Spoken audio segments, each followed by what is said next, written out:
We are relinquishing the control that we have over our lives when we continue to make excuses, because we're allowing ourselves to settle. We're allowing ourselves to do the bare minimum, and we're not taking into account the consequences of our actions. Hey y'all, my name is Megan May, and this is Transparency, where we keep it real about our growing pains and all the beautiful moving parts of life that may not be the most glamorous, but shape us into who we are today. So if you're ready for some introspection and evolution, go ahead and lock in by hitting the subscribe button. And if what I says resonates with you, you can go ahead and leave me a comment and or a like, so I know we see each other.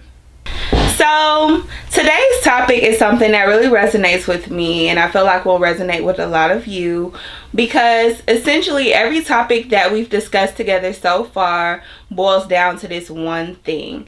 And some of the topics we've already discussed include self-sabotage, embracing solitude, showing up for ourselves and showing up for others when we're not in the best mental spaces, being true to ourselves, embracing seasons of redirection, exiting our people-pleasing era, fear of failure, overcoming obstacles, and doing the things that we need to do so that God could trust us with more, as well as standing on business. That was the most recent episode.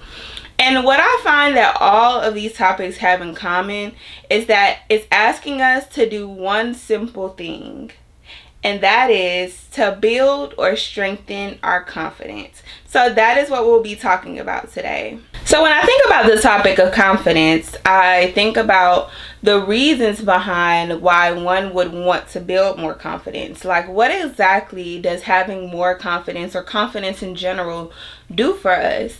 And so I wanted to address those to start off. So one of the ways that confidence helps us is it helps us to have more self-respect, as well as have more respect given to us or shown to us by others. We're also better received by others. It helps us to leave unhealthy situations or situations, friendships, relationships that no longer serve us. We also tend to be greater negotiators, which is very good for those of us who are business owners or who are any type of entrepreneur or influencer of any kind. You know, when you are going out here and you're doing things with other people, sometimes you do need to negotiate your way. Well, negotiate to have your way. And so allowing yourself the opportunity to be more confident or to show up more confidently is something that will help you in negotiating. You're able to influence others.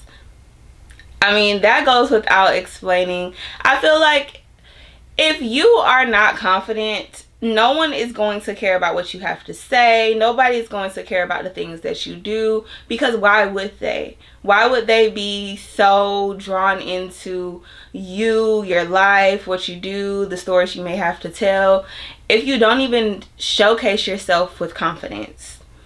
Another thing that confidence does for you is it allows you to receive better opportunities and even better pay in some jobs. It allows you to be yourself unapologetically. And in being yourself unapologetically, confidence allows you to say no, and say no without explanation. So now let's get into how to actually build this confidence. So to start with how to build more confidence, I want to address some of the misconceptions that a lot of us have regarding confidence. I think that a lot of people think that being loud means that you are more confident, but I'm pretty sure most of us have also heard the saying that you are loud and wrong. And a lot of people tend to be loud and wrong because they want to appear confident, but that doesn't really mean that they are confident, and there's a difference that we'll address later. Another misconception is being nice. This leads into people pleasing and just thinking that if you do everything for everyone and you don't have strong boundaries and you don't say no, that you are a confident person, because essentially you are creating the false narrative that you show up for others, and in doing so that makes you a good person, and that is giving you some sort of false confidence. That's not to say that you're not a good person if you show up for other people, but you know, having those boundaries and knowing when to say no is very essential essential in being a truly confident person, because you're not worried about how you protecting yourself is going to hinder the relationships that you have or cloud the judgment that others may have for you. Another misconception is having money. Having money puts you at an advantage in a lot of situations, but having money does not make you confident. I follow influencers and I follow some celebrities that, appear confident, but if you watch certain interviews that they have from the beginning of their careers, or even for some of those people, even now, you'll see that they acknowledge that they're not always confident. And you'll also see that there are times when people kind of fall victim to their circumstances. Even though they have a lot of money, they might have mental health issues, they might have family dysfunction. There's so many other things that play into who we are and how we show up in this world, where having money just doesn't necessarily fix those problems. And so a lot of the times, even those who are rich, wealthy, or well off, they battle with having strong and authentic and real confidence. So that is another misconception that we need to let go of. Another misconception is being likable. Again, people pleasing. There's nothing about being likable that ensures that you are a confident person. Actually, there's no correlation, in my opinion, because you could be likable because you're doing things for other people and they like that they can depend on you, that they can trust you, that they can call on you at any time. But that doesn't mean that you yourself are confident in how you show up in this world or in your abilities to succeed, to attain things that you're going after. Like, being likable and being confident, they're not the same. And the last example that I have for this sector of misconceptions is being pushy. And the first thing that comes to mind is when you go to any type of sales atmosphere, whether it be like a furniture store or a car dealership or anything where people are probably, depending on commissions, they are actively pursuing you. They're actively trying to sell you something, and it makes you feel a certain kind of way. And to them, you acknowledging them and them continuing to pursue what it is that they're after, despite you saying, just give me some time to look around, I'm just looking, I'm not ready to buy anything. Regardless of what your response to these people are, they oftentimes may feel more confident because they are continuing to pursue this thing with you. They're continuing to pursue you as a lead or as a potential buyer or whatever the case may be. But being pushy does not equate to you being confident. I necessarily feel like if you are someone who are in a position where you do sales, the most confident thing you can do is to present whatever it is that you're selling, if they're not fully aware of what those things are, and then tell them who you are, tell them that you're there to help and answer any questions that they may have, and then leave it to them. Create the rapport over time. But being pushy does not equate to confidence. The second thing that I feel like is a huge misconception, misunderstanding, or whatever you want to call it about confidence is that it's something that we're born with. That is a lie. You are not born with confidence. Confidence is something that you learn and that you strengthen over time. And I feel like it's oftentimes noticed that there are children who don't have confidence. They don't have confidence because they weren't born with the ability to be confident.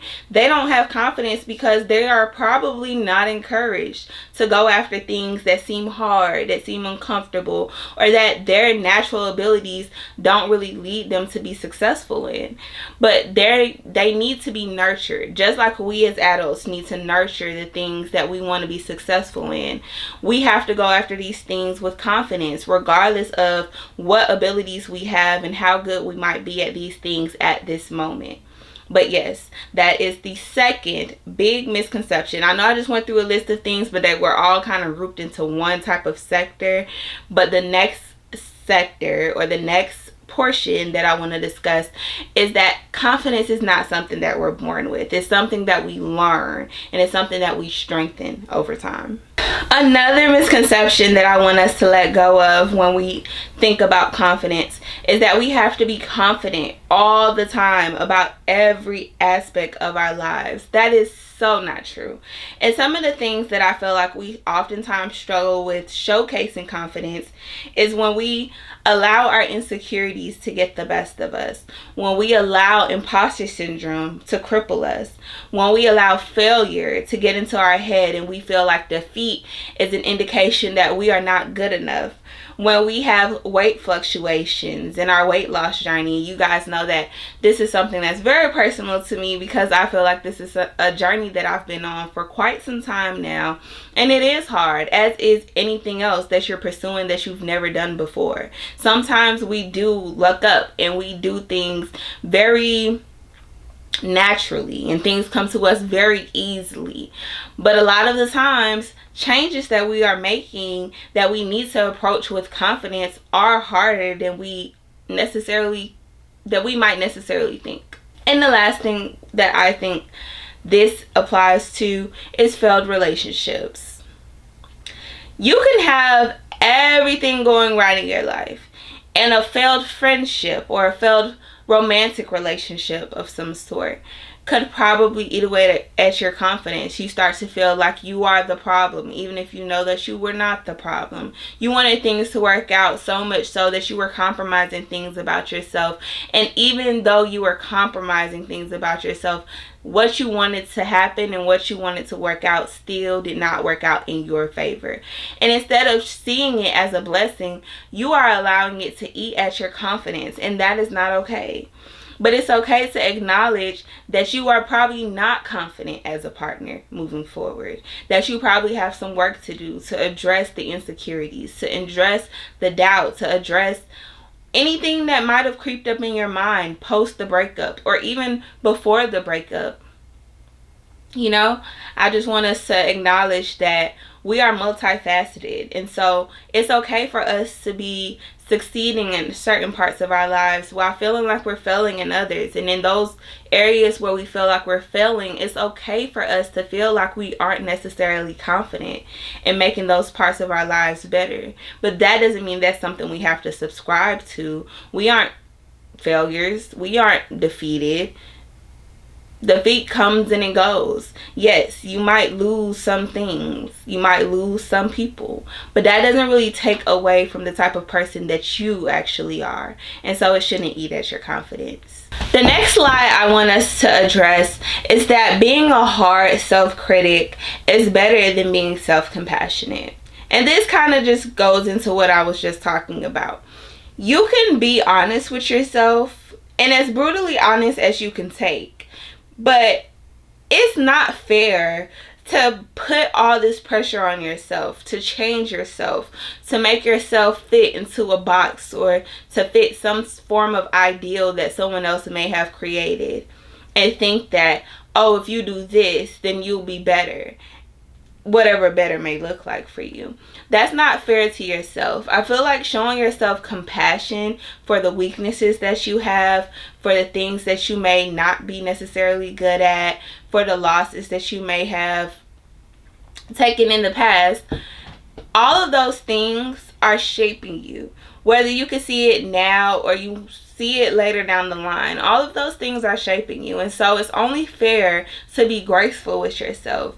And being confident is being graceful with yourself because you understand that failure does not define you, and that the things that you lost in life are things that you no longer need, things that were no longer serving you, and you may not have wanted to let them go, but that doesn't mean that there's something wrong with you. That means that the season for that thing has come to an end. And I mean, there are seasons for everything in life, so that's just how things play out.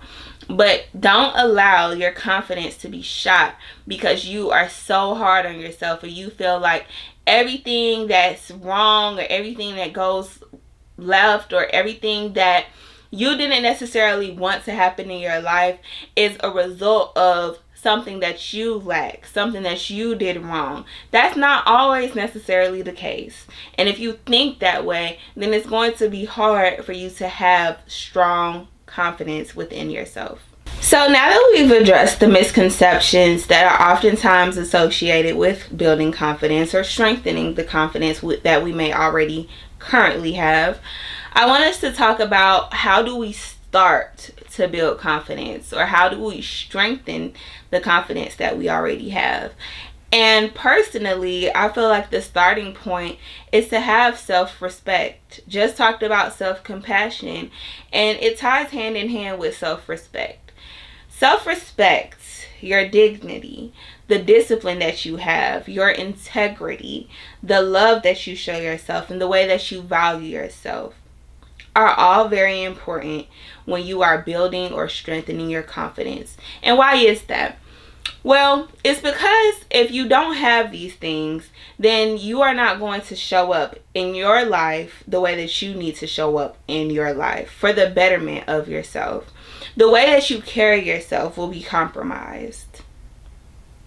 The commitment that you have to yourself will be compromised. And those are two very important things. I know we've heard you feel better, or what is it? You look better, you feel better, right? So you know that if you look better, you feel better, and then you in turn do better, then why would you not want to look better? And I'm not just talking about your clothes or, anything that is materialistic or would be deemed vain. I'm talking about the way that you carry yourself as a whole. So yes, those things do play into it, because you do need to show up, in nice fitting clothing, things that are clean, and a nice light fragrance, or whatever it is that you really feel like boost your confidence from an exterior point of view. But I'm also talking about the way that you carry yourself in terms of, how do you walk into a room? Are you walking into a room with your head down? Are you looking at your phone? Are you not making eye contact when you talk to people? Are you stuttering a lot because you're not taking time to really assess the things that you're going to say? Are you listening to the people that are talking to you? Or are you just talking and not really receiving what's being communicated to you in turn? All of these things also are a part of the way that you carry yourself. And if you are not strong in one of these areas, if you're walking into rooms just like you don't belong there, if you're walking into rooms and you're making sure you sit in the back, if there's questions being asked, you're not answering any questions, you're not participating, you're not speaking up, you're not doing anything to make your presence known, then you are not going to be able to build or strengthen your confidence. Confidence comes through action. And so the list that I just said, the discipline, the integrity, the love, the valuing yourself, all of those things take work, and all of those things require action, and all of those things are going to build your self-respect. And when you build your self-respect, you'll be able to carry yourself gracefully throughout life and in those rooms with full confidence, because you respect yourself so much so that you don't decide to shrink yourself. You are proud of who you are, and that pride carries you. And you're still very humble, but that pride carries you, and people can see the light that comes from the pride that you carry within yourself. And that is how you are going to be able to attain the things that we first discussed when we were discussing why is it even important for you to build or strengthen your confidence. So, because of course I haven't always been as confident as I am now, and of course, like I said, confidence is a work in progress. You have to continue to show up for yourself in order to build or strengthen confidence within yourself. So one of the things that I did to build my confidence is to stop seeking validation. Seeking validation, seeking the approvals of other people is going to ruin your confidence, because what I need everyone to recognize is that the bar is continuously moving, and haters are always going to be there. So if you are living for other people and you are allowing people to create the standards that you live by, and you are not being your authentic self because you are trying to please other people and you're trying to be deemed favorable by other people and seeking their validation, then confidence will never be there. And why exactly is that? Well, there are billions of people on the earth. I don't recall the number of how many people are on this earth, but there are billions of different people on this earth. People who were raised with different values, people who deem things more important than others, and sometimes some of those things will just not resonate with you. People have different ideals and different values, different morals, different beliefs that are not going to resonate with you. And they may do things that they think are okay, but you might necessarily not think that's okay. But if you are living to the standards that they have set, then you are not going to be confident at any point in time, because you are going to feel like nothing you are doing is good enough. And I know this because I think I've touched on this before, but growing up, I feel like I faced a lot of scrutiny and I faced a lot of comparison by people who were older than me. They were saying like, oh, why don't you talk like this person? Why don't you do the activities that this person does? And I didn't try to shape shift and become a different person. I was true to who I was, because I knew that when I tried to do things that other people did naturally and were really good at, but didn't really resonate with me, it didn't feel good. And so if I would try to approach those things and try to conform or subscribe to the things that other people were telling me I should be doing, even though it didn't feel good to me, there's no way that I would be able to show up in this world confidently, because I would feel the continuous comparison. So if I'm going to be compared anyways, why not just do my own thing? Because realistically, if you're doing your own thing, there's nothing that anyone else can really compare you to. There's nothing or no one else that anyone can compare you to, because you're doing your own thing. It doesn't have to look the same way as someone else. You're creating your own rules. You're living your life by your standards, by what you think is, suitable and good enough for you. And oftentimes I feel like we also, like I talked about in the fear of failure video, we see people who have walked similar paths to what we want to walk, or that we may currently be on, and we ourselves compare ourselves because we feel like, why is it taking so long for things that we want to come to fruition? But in the reality, we don't even know what those people had to endure. We don't know what obstacles were in their path. It might have been fewer obstacles. It might have been more. They might have had better resources or more resources to get to where they are now.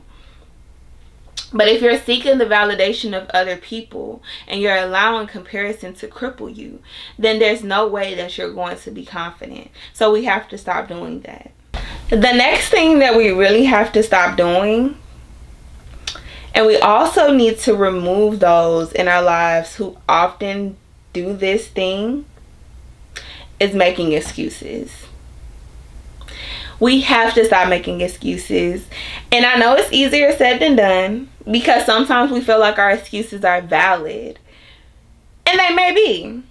But if you find yourself continuously in unpleasant situations, unpleasant circumstances, and you know the reason that you're there is because you're not trying hard enough, and the reason you're not trying hard enough is because you've been making excuses and you've been believing those excuses, then you know what you're doing? You're weakening the trust that you have in yourself. And when you don't have self-trust, no one else is going to trust you either.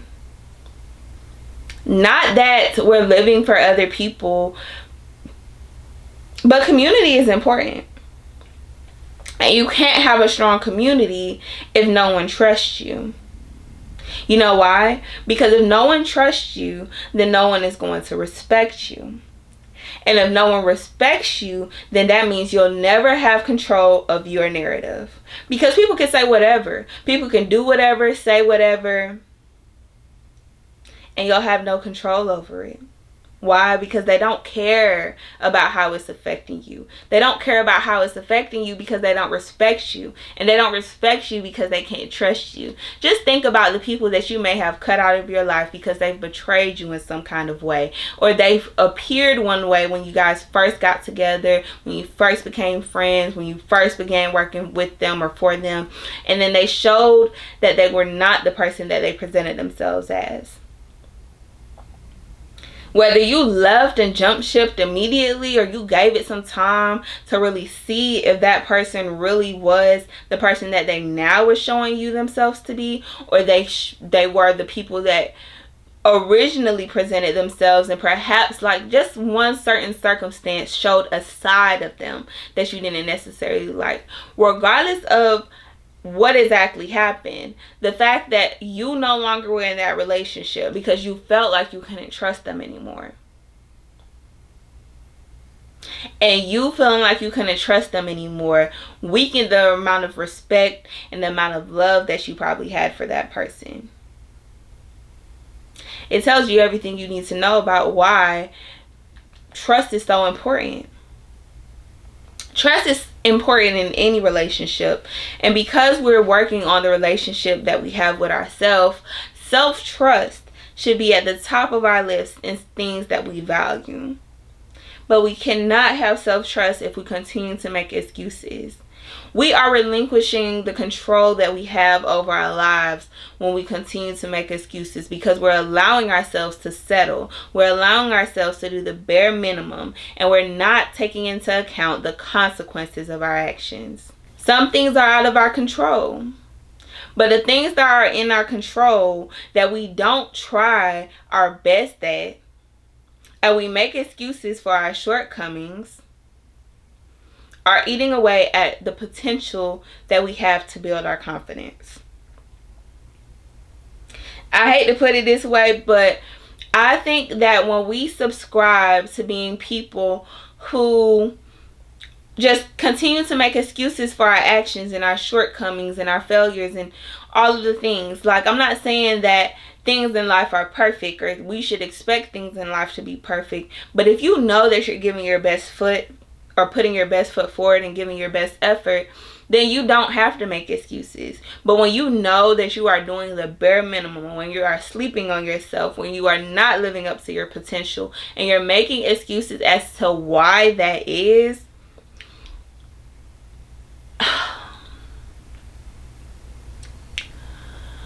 you're essentially putting yourself in a victim mentality to life. And I don't think I need to explain how that's harmful for your self-development, for your growth, for you acquiring success, for you achieving your goals. I don't think I have to explain how that can be damaging for you. To subscribe to a victim mentality and think that it's always something other than you just not doing what you need to be doing. It's always something, or it's always someone that's the problem, that's keeping us back from achieving what we want to achieve, or doing the things that we want to do, or having the breakthroughs that we want to have. So, said all that to say, we have to stop making excuses if we want to be confident. I don't know a victim of any circumstance that is confident, because victims oftentimes feel like something's happening to them or something has happened to them. And that is normally the case. Now, I'm not talking about people who say they are the victim in situations where they were the aggressor or they were the suspect of any kind, but sincere victims who have been wronged, who something has been done to, who have been treated unfairly, or, you know, they are not necessarily confident because they feel like they've been robbed or they've been stripped of something that is taking away the confidence that they may have had or could potentially have. And so I feel like if it's something that you really, really want, then give your best effort every time. Your best effort don't have to look the same every day. It can look different, especially as women, because our hormones change. We go through changes every single month, every single week, every single day. So showing up for yourself would look differently on a daily basis. But creating excuses, we can't do that if we want to be confident people. We can't do that. We have to acknowledge every aspect of ourselves. The ones that we might cringe at, the things or the parts of ourselves that we don't necessarily find attractive. And what we do the work to eliminate those parts of us. If it's something you really, really don't like, if it's something that you despise, you do the work to make that no longer a part of who you are. You don't subscribe to being the victim. You don't subscribe to life happening to you and things happening all the time that's just out of your control. No, you don't make excuses about why life is happening the way that it is. You do what you can to change your circumstance. And that's, as hard as it is going to strengthen your confidence. Another thing to stop doing, and this ties very well into making excuses, is to stop being lazy. Yes, sometimes we are tired. Sometimes we are burnt out. Sometimes we genuinely do not have the time. But if you know that the reason why you are not where you want to be, or the reason why you don't have some of the things that you want to have, is because you're just being lazy, you will never be confident. Because you cannot attain the things that you want out of life if you are lazy. And if you don't have the things that you want out of life, you more than likely won't be confident. You'll feel like you just can't attain those things. Not really addressing the why behind it. And if the why is because you're lazy, that means that you're sleeping on your own potential.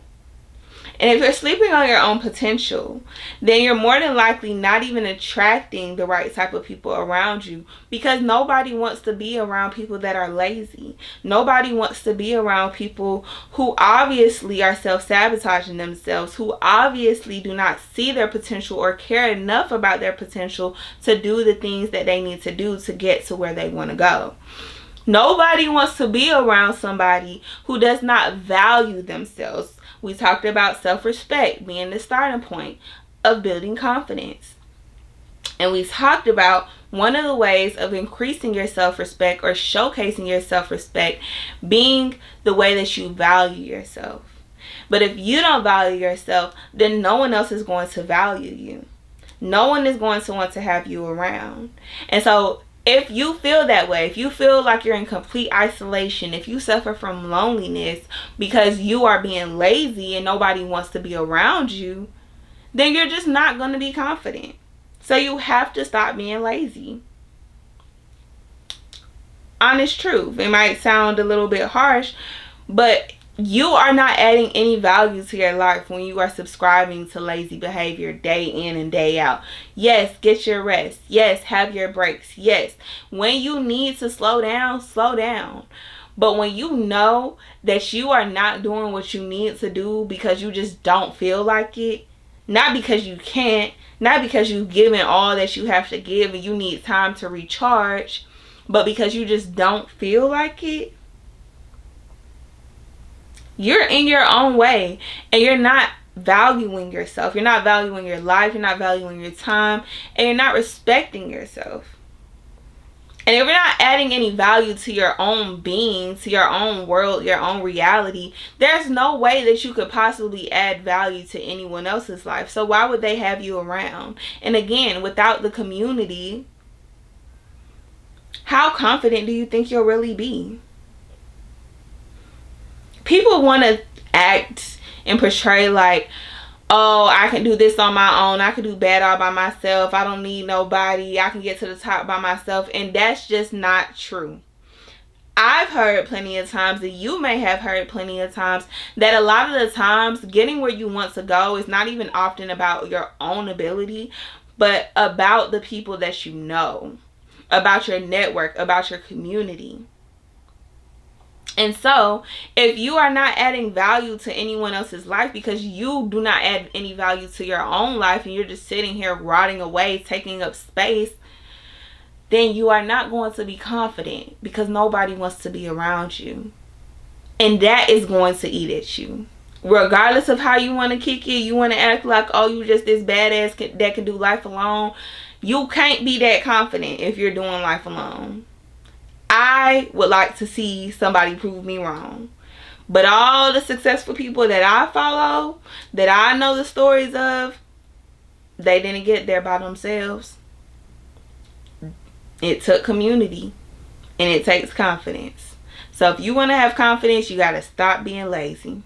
And the last thing that I need us to stop doing to build our confidence is to stop allowing people to overstep the boundaries that we have set. You have a voice. Your voice deserves to be heard. What you feel is important, regardless of if anyone else sees the importance. What you feel is important is important. Stand on that. When you have boundaries and you allow other people to overstep those boundaries time and time again, and you allow them to try you and play in your face, you don't have confidence. Because if you had confidence, then you would be able to enforce those boundaries. And boundaries don't need to be looked at as a bad thing. Boundaries are there to protect you. Boundaries are there to protect your relationships, to create a safe environment for you, for your mental space, for your emotional well-being. That's what boundaries are for.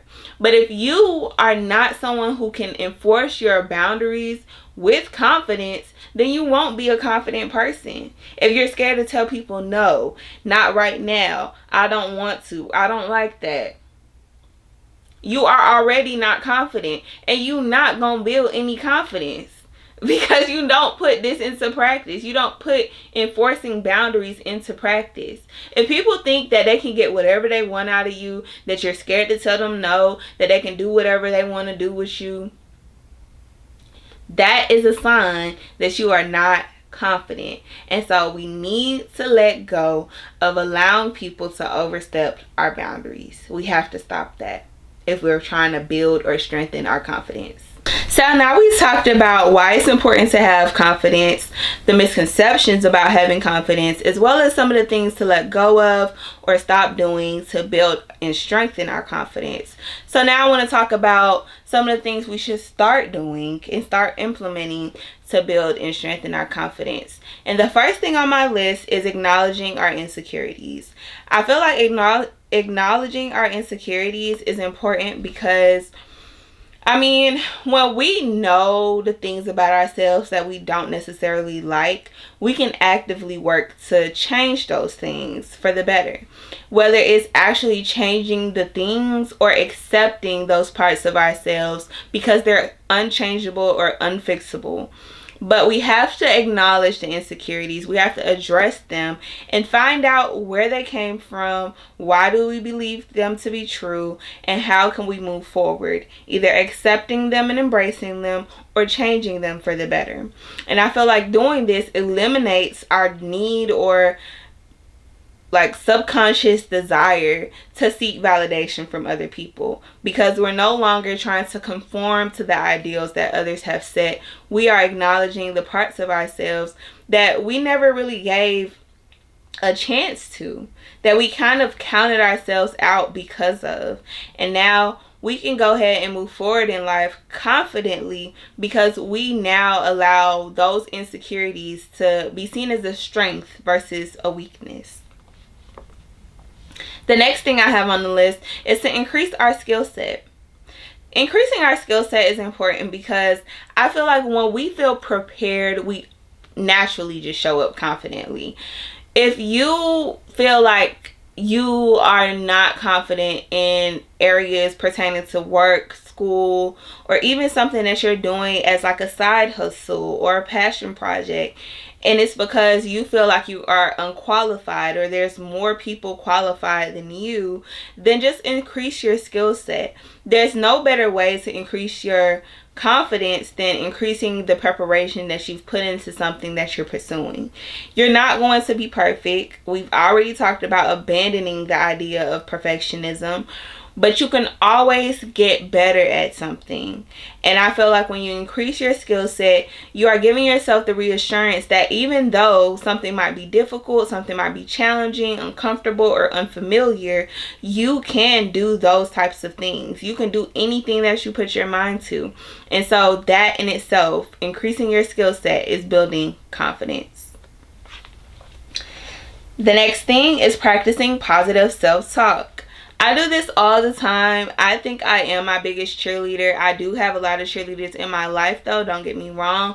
But I am my biggest cheerleader because I reward myself for the smallest things, the smallest wins, and even some of my failures. I feel like practicing positive self-talk isn't even just about acknowledging the victories, but in the hard times, in the times where you feel defeated, when you don't feel that confident and you feel like you're telling yourself that this is impossible, that this is hard, combating those thoughts, or even if they're beliefs for you, combating those beliefs with telling yourself, hey, as long as you do this one thing, or at least you tried, or, you know, just something that's giving yourself some encouragement to keep pushing, to keep going after what it is that you're going after.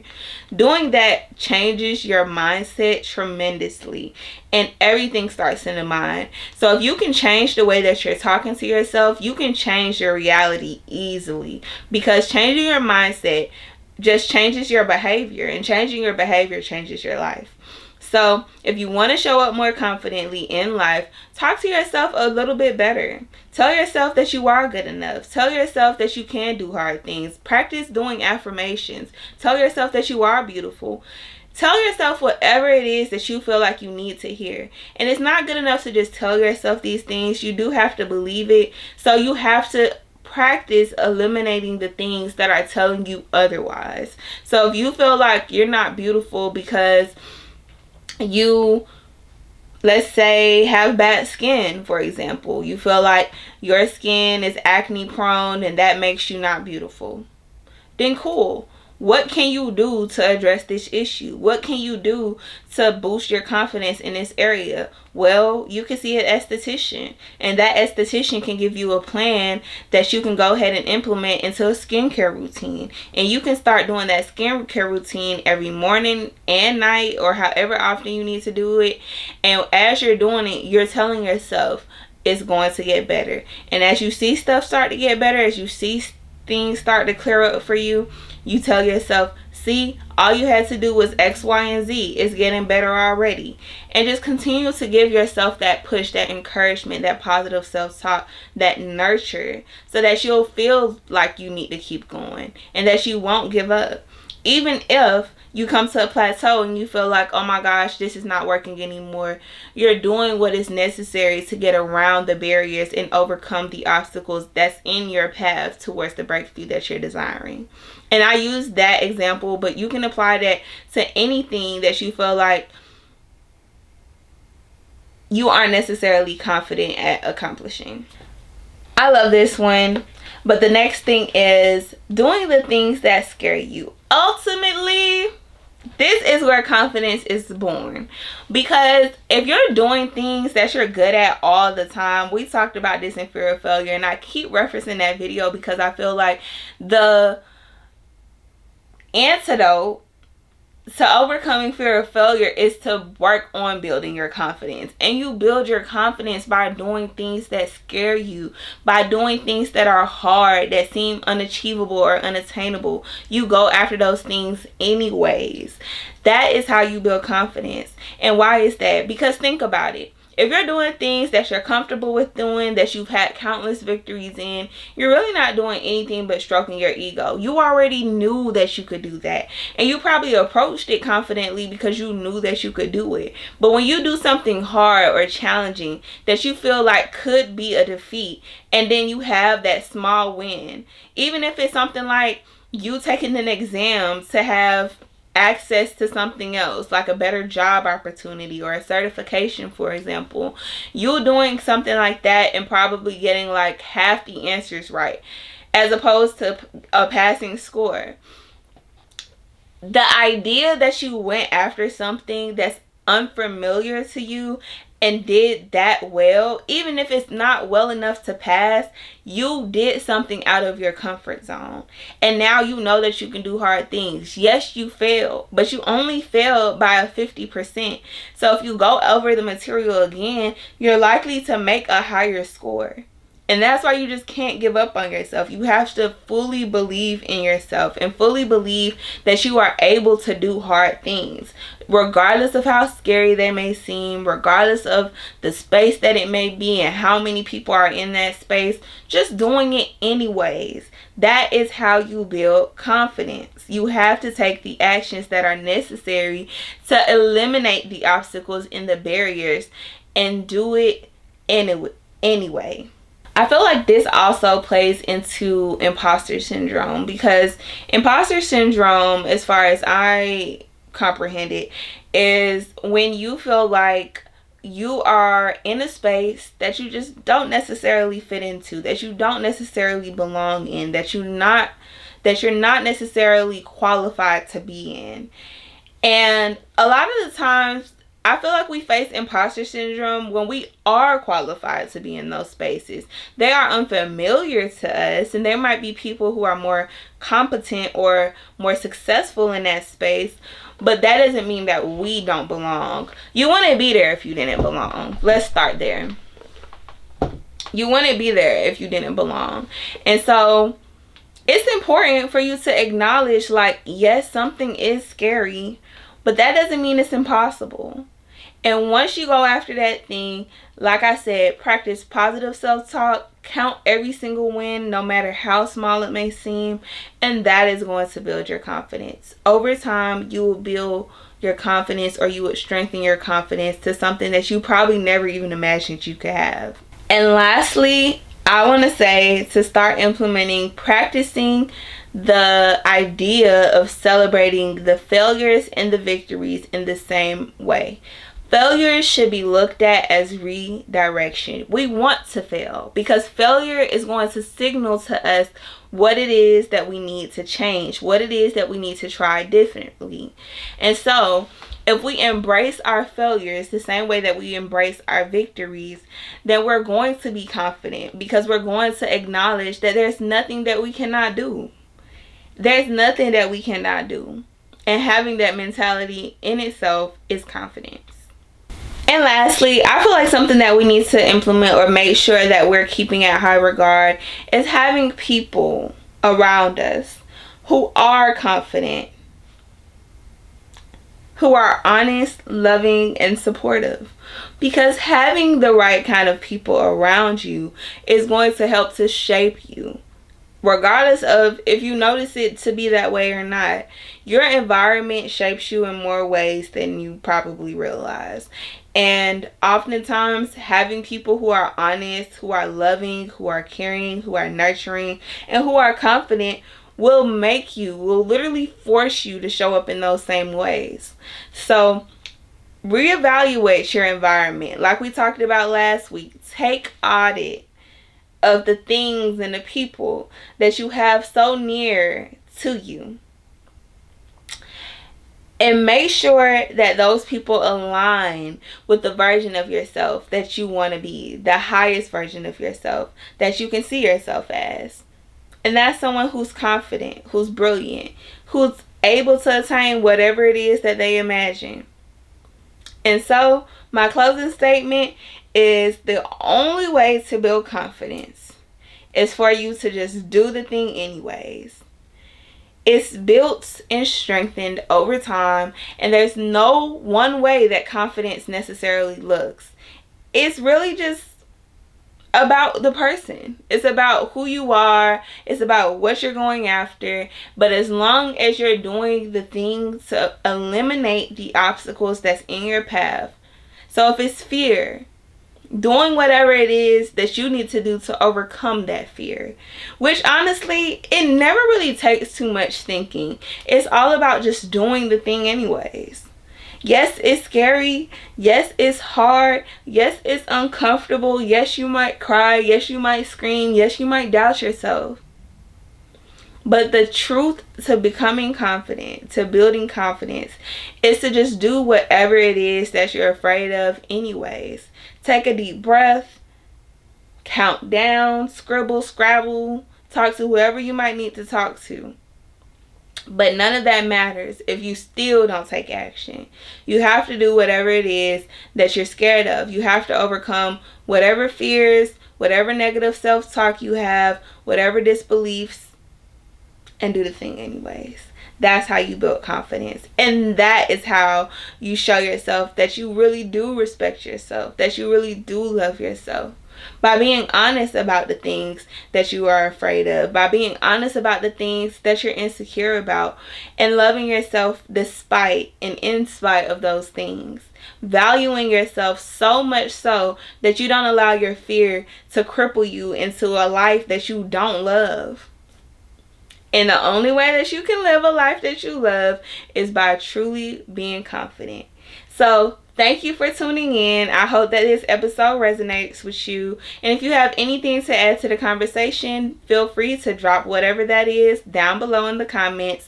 I loved talking about this because I feel like it's something that we all really need a reminder of. And we all need to strengthen or build if you feel like it's something that you don't necessarily have.